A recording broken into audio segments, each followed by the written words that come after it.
Assalamualaikum warahmatullahi wabarakatuh. Salam sejahtera untuk kita semua. Nah kawanku, pada kali ini kita akan mengulik-ulik seri modul powerbank dan juga baterai lithium. Ini saya teringat dengan komentar teman kita, katanya yang mempunyai modul powerbank yang outputnya 1 ampere sampai 2 ampere plus wireless charge. Kira-kira pakai baterai jenis apa yang bagus om, dan tentunya murah. Niatnya mau bikin powerbank yang besar, kapasitasnya mAh-nya, soalnya buat ngojek. Murah, kapasitas besar. Oke, sekarang kita lanjut. Pada video kali ini saya akan coba membandingkan dua pengisian baterai handphone. Satu menggunakan DC step down seperti ini, kemudian dengan menggunakan modul powerbank seperti ini. Jelas dua benda ini fungsinya sama, cuman beda cara kerjanya saja. Oke, sekarang kita coba cek satu persatu ya. Yang pertama, modul powerbank seperti ini menggunakan baterai lithium dengan tegangan 4,2 volt. Jadi untuk membuat modul powerbank seperti ini yang harusnya dari 1 sampai 2 ampere, kita membutuhkan baterai lithium baik itu polimer ataupun 18650 yang mempunyai rentang kerja itu tegangan maksimalnya di 4,2 volt. Nah, kalau modul step down untuk pengisian yang seperti ini itu berbeda. Dia input kerjanya dari mulai 10 sampai 30 volt. 32 ya kalau tidak salah. Modul powerbank ini ada yang juga menakutkan orang dan juga ada sangat membantu ya. Khususnya saya ini sangat terbantu dengan menggunakan DC step down seperti ini. Sekarang nanti kita cek. Yang pertama kita akan coba cek ya. Jadi modul powerbank ini adalah powerbank rakitan saya dengan menggunakan baterai lithium polimer bekas. Yang tentunya kapasitasnya kita cek terlebih dahulu. Jadi modul powerbank ini mengeluarkan output sebesar 5 volt. Arusnya itu tergantung lah dari seberapa besar nilai volt yang ada di pengisian baterai HP kita. Saat baterai HP kita sudah semua penuh, dia arusnya semakin turun.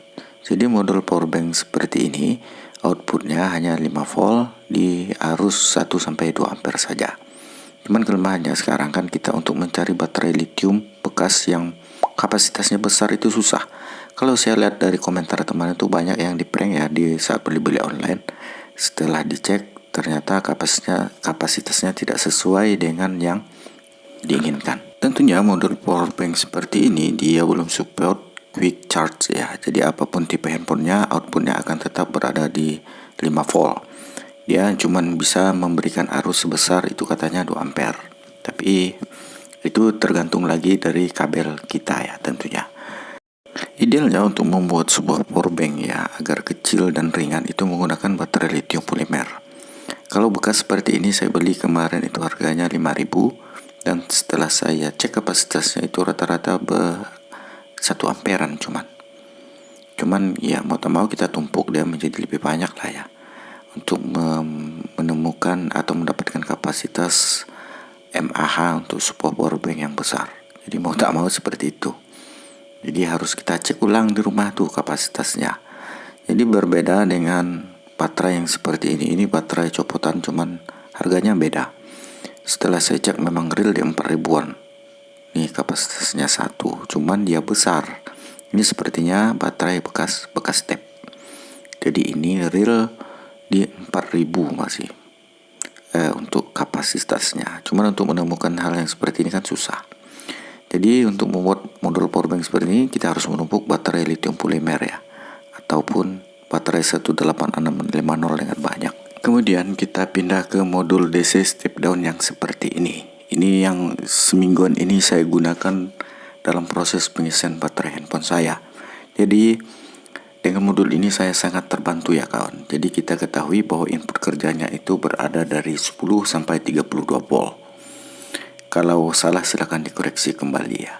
Jadi saya standby kan saja baterai pack saya di depan itu kan sekarang lihat itu untuk melakukan pengisian handphone saya. Jadi hal yang saya temukan dari modul ini, ketika layar handphone saya mati, maka quick charge-nya berjalan tuh di tegangan 8 volt atau 9 volt lah. ketika screensavernya LCD layar itu hidup, maka dia turun ke 5 volt.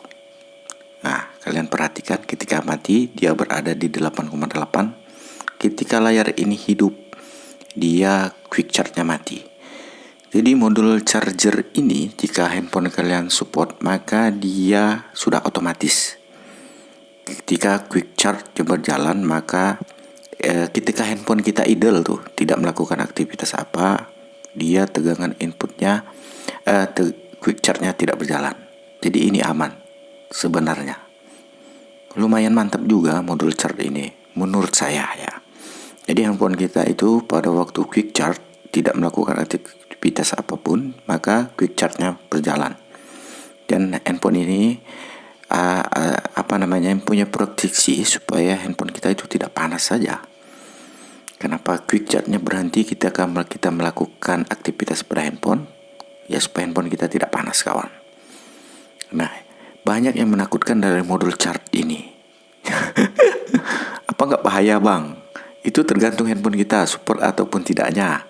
Kalau macam handphone ini tidak support quick charge, maka tegangannya hanya 5 volt, kawan. Seperti modul-modul powerbank juga yang lain. Tujuannya sama, hanya untuk mengisi handphone kita. Ya, bisa lihat. Handphone ini tidak support quick charge, maka tegangan yang akan keluar dari DC step down ini hanya 5 volt. Jadi kalau modul ini lebih simple dan menggunakan baterai pack ataupun aki motor, kenapa kita tidak menggunakan modul ini saja begitu? Kalau untuk Gojek apa kan? Tinggal pasang ke aki, kasih saklar switch, instalasi dengan baik, menggunakan kabel yang cukup agak tebal. Itu sebenarnya lebih idealnya demikian kalau menurut saya. Nggak tahu lah menurut kalian kan. Kalau abang itu kan modul powerbanknya dikasih temannya ya. Jadi kalau kita lihat ya, baterai pack ini mempunyai tegangan di 11,98, hampir 12 volt lah. Jadi kalau untuk menggunakan aki motor itu sebenarnya aman. Saya sudah seminggu menggunakan ini, kawan. Jadi di input tegangan 12 volt, saya gunakan modul untuk pengisian handphone saya menggunakan modul ini. Dan itu aman, kawan.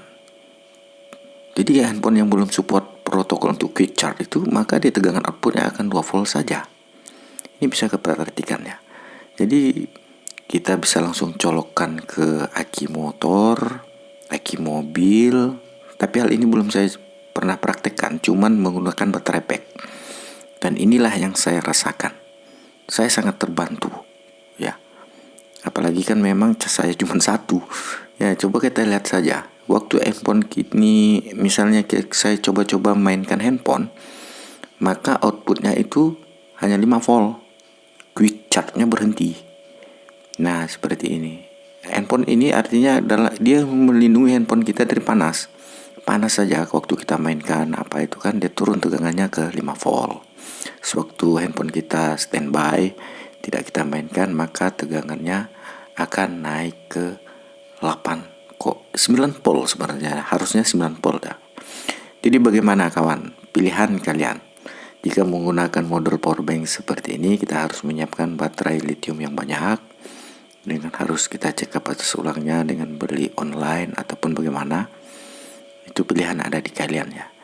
Jadi tujuannya tetap sama, hanya untuk melakukan pengisian. Atau menggunakan DC step down seperti ini. Langsung colok ke aki. Baterai pack kita itu aman. Saya sudah semingguan menggunakan modul ini. Dan jika handphone kita support quick fast charge, itu mantap sudah. Ya, saya sudah mengalaminya soalnya. Nah, untuk modul yang hitam ini tidak saya gunakan. Saya menggunakan modul yang di belakangnya itu. Oke kawanku ya. Jangan ada yang takut untuk menggunakan modul DC step down seperti ini. Hal ini tidak membahayakan. Saya sudah semingguan menggunakan modul ini. Tapi biar bagaimanapun pilihan itu ada di tangan kalian. Salam sehat untuk kalian, salam kreativitas tanpa batas. Saya Yus Elektro. Assalamualaikum warahmatullahi wabarakatuh.